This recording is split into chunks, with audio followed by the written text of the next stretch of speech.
Ice cream കഴിക്കാത്തവരായി ആരും ഉണ്ടാവില്ല. നമ്മളെല്ലാവരും ഓൺലൈനായോ കടയിൽ നിന്ന് വാങ്ങിയോ മറ്റും ഐസ്ക്രീമുകൾ കഴിക്കാറുണ്ട്.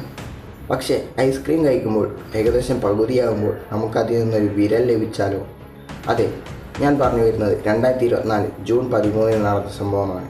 മുംബൈയിലെ ഒരു MBBS ഡോക്ടറായ ഓർലാൻ ബ്രാൻഡൻ സെറോ എന്ന വ്യക്തി അദ്ദേഹത്തിൻ്റെ സിസ്റ്റർ ചില ഗ്രോസറീസ് ഓർഡർ ചെയ്യുകയാണ് സെപ്റ്റോ എന്നൊരു ഓൺലൈൻ ഡെലിവറി ആപ്പിൽ നിന്ന്.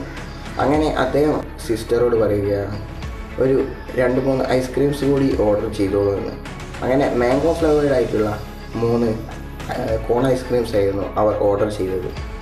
അങ്ങനെ ഏകദേശം രാവിലെ 9 മണിക്ക് ഓർഡർ ചെയ്ത ആ ഓർഡർ എത്തുന്നത് 10 മണിയോടടുത്താണ്. അങ്ങനെ 10 മണിക്ക് അവർ ഓർഡർ ചെയ്ത വെജിറ്റബിൾസും അതേപോലെ ഈ ഐസ്ക്രീംസും എത്തുകയാണ്. എന്നാൽ അപ്പോൾ അവർ ഈ പെട്ടി തുറന്ന് നോക്കുമ്പോൾ 2 മാംഗോ ഫ്ലേവേർഡ് ഐസ്ക്രീമും 1 ബട്ടർ സ്കോച്ച് ഐസ്ക്രീമും ആയിരുന്നു ഉണ്ടായിരുന്നത്. പക്ഷേ ഒരു ഫ്ലേവർ മാറിപ്പോയി എന്ന് കരുതി നമ്മളാരും ഒരു പരാതി കൊടുക്കില്ല. കാരണം ഫ്ലേവർ മാറി എന്നതൊന്നും ഒരു വലിയ തെറ്റല്ല. അതുകൊണ്ട് തന്നെ അവർ അതെടുത്ത് നേരെ ഫ്രിഡ്ജിലേക്ക് വെക്കുകയാണ്. കാരണം രാവിലെ കഴിക്കാൻ അവർക്ക് ഉദ്ദേശമില്ലായിരുന്നു. ഉച്ചയ്ക്ക് ഭക്ഷണത്തിന് ശേഷം കഴിക്കാനായിരുന്നു അവർ തീരുമാനിച്ചിരുന്നത്. അങ്ങനെ അതെല്ലാം കഴിഞ്ഞ് ഉച്ചഭക്ഷണം കഴിഞ്ഞ് അവർ അതെടുക്കുകയാണ്. അങ്ങനെ നമ്മുടെ ഡോക്ടർ ബ്രണ്ടൻ, അദ്ദേഹത്തിന് ഏകദേശം 26 വയസ്സുണ്ട്, ഒരു MBBS ഡോക്ടറാണ്. അങ്ങനെ അദ്ദേഹം ആ ബട്ടർ സ്കോച്ച് ഫ്ലേവേർഡ് ഐസ്ക്രീം എടുക്കുകയാണ്. അങ്ങനെ അദ്ദേഹം സാധാരണ പോലെ തന്നെ കഴിക്കാൻ ആരംഭിക്കുകയാണ്. അങ്ങനെ കഴിച്ച് ഏകദേശം പകുതിയായിരിക്കുന്നു.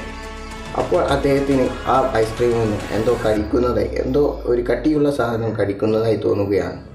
പക്ഷേ ഈ കോൺ ഐസ്ക്രീമിൻ്റെ പ്രത്യേകത എന്തെന്നാൽ ഇതൊരു ഫേമസ് ബ്രാൻഡായ എമ്മോ എന്ന ബ്രാൻഡിൻ്റെ ഐസ്ക്രീമാണ്.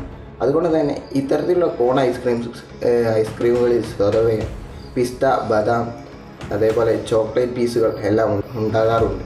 അതുകൊണ്ട് തന്നെ അദ്ദേഹം കരുതിയത് ചിലപ്പോൾ ഏതെങ്കിലും ചോക്ലേറ്റ് പീസോ അല്ലെങ്കിൽ പിസ്തയുടെ ഭാഗമോ മറ്റോ ആയിരിക്കുമെന്നാണ്. അതുകൊണ്ട് തന്നെ അദ്ദേഹം അത് കടിച്ചെടുത്ത് കഴിക്കാൻ ശ്രമിക്കുകയാണ്. പക്ഷേ വീണ്ടും ശ്രമിച്ചപ്പോൾ അദ്ദേഹത്തിന് തോന്നുകയാണ്, ഇതെന്ത് ഒരു റബ്ബർ പോലെ അല്ലെങ്കിൽ ഇറച്ചി കഷ്ണം പോലെ അങ്ങനെ അദ്ദേഹത്തിന് തോന്നുകയാണ്. അങ്ങനെ അദ്ദേഹം നോക്കുകയാണ്. പക്ഷേ അദ്ദേഹത്തിന് അതെന്താണെന്ന് മനസ്സിലായില്ല.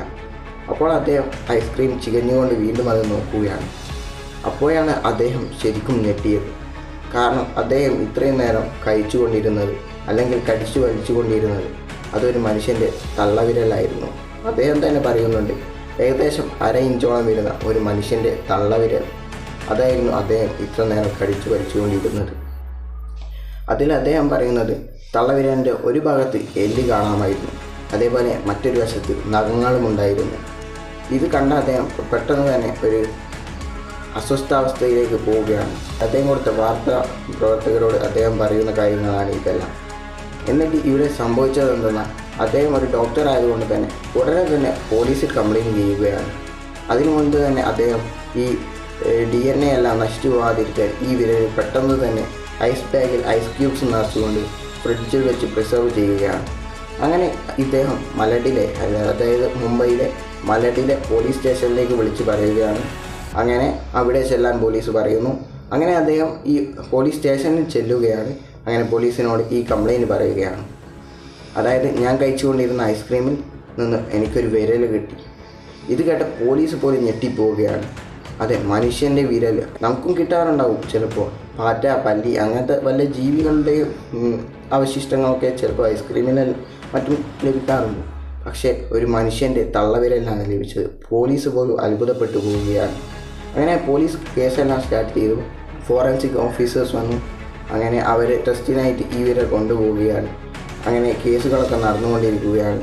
പക്ഷേ പറഞ്ഞു വരുന്നത് അതൊന്നുമല്ല, ഒരു ഫേമസ് ബ്രാൻഡായ എമ്മോ എന്ന കമ്പനിയുടെ ഐസ്ക്രീമാണ് അവർ ഓർഡർ ചെയ്തത്. അദ്ദേഹത്തിന് ആ ഐസ്ക്രീമിൽ നിന്ന് ഒരു മനുഷ്യൻ്റെ വിരലാണ് കിട്ടിയത്.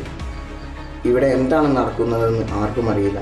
പക്ഷേ ഇതിന് പിന്നിൽ എന്തൊക്കെ ദുരൂഹതകൾ മറിഞ്ഞിരിക്കുന്നു എന്നും ആർക്കും അറിയില്ല. കാരണം ഇത് അറിയാതെ പണിക്കിടയിൽ അറ്റുപോയതാണോ, അല്ല ആരെങ്കിലും കൊന്നിട്ടതാണോ, കൊലപാതകമാണോ, ഇതൊന്നും ഇതുവരെയും തെളിയിക്കപ്പെട്ടിട്ടില്ല. കേസ് ഇപ്പോഴും നടന്നുകൊണ്ടിരിക്കുന്നു. വൈകാതെ തന്നെ കൂടുതൽ അപ്ഡേറ്റ്സുമായി വരുന്നതാണ്. വീഡിയോ ഇഷ്ടപ്പെട്ട ചാനൽ സബ്സ്ക്രൈബ് ചെയ്യാൻ മറക്കല്ലേ.